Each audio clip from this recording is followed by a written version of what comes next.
नमस्कार मंडळी, प्रियंकाज रेसिपी चॅनलमध्ये तुमचं मनापासून स्वागत आहे. तर आज आपण पाहणार आहोत पालकचे पराठे. तर इथे मी पालक जे आहे ते स्वच्छ धुवून कट केलेले आहे, तुम्ही पाहू शकता.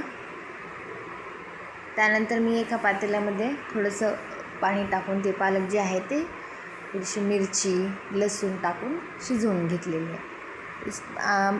ते पालक शिजल्यानंतर त्याला मी बारीक असं मिक्सरमध्ये काढून घेणार आहे.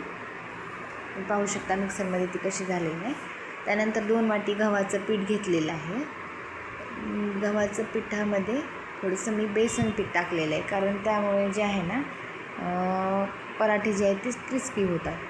ठीक आहे. त्याच्यामध्ये 1 चमचा मी जिरे टाकलेला आहे, 1 चमचा लाल तिखट टाकलेलं आहे, चवीनुसार मीठ टाकलेलं आहे आणि 1 चमचा मी पांढरे तीळ घातलेले आहे, त्याच्यामुळे चव छान येते. आणि त्यानंतर आपण जे पालक बारीक केलेली आहे ते ह्यामध्ये टाकलेलं आहे. आपण दुसरं पाणी वगैरे घालणार नाही आहे, त्याच्यामध्येच आपण जे आहे ते पीठ मळून घेणार आहे. त्यामुळे जे आहे ना ते पूर्ण पालकची चव त्याच्यामध्ये उतरते. ठीक आहे. आता मला इथे थोडंसं पाणी लागणार आहे, तर मी ते पालक शिजवून जे पाणी राहिलं होतं तेच मी ह्यामध्ये घातलेलं आहे. तुम्ही पाहू शकता पीठ जे आहे ते मळून झालेलं आहे आणि ते पीठ जे आपण 5 मिनटासाठी रेस्टला ठेवणार आहोत.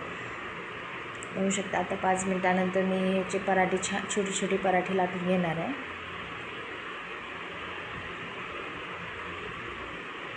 पाहू शकता छान असा पराठा लाटण्यात आलेला आहे. त्यानंतर मी इकडे नॉनस्टिकच्या पॅनवर हा पराठा तूप लावून भाजून घेणार आहे. तर पाहू शकता हे पराठे किती छान झालेले आहे. अशाच नवनवीन रेसिपीसाठी प्रियंकाज रेसिपी या चॅनलला नक्की सबस्क्राईब करा. धन्यवाद.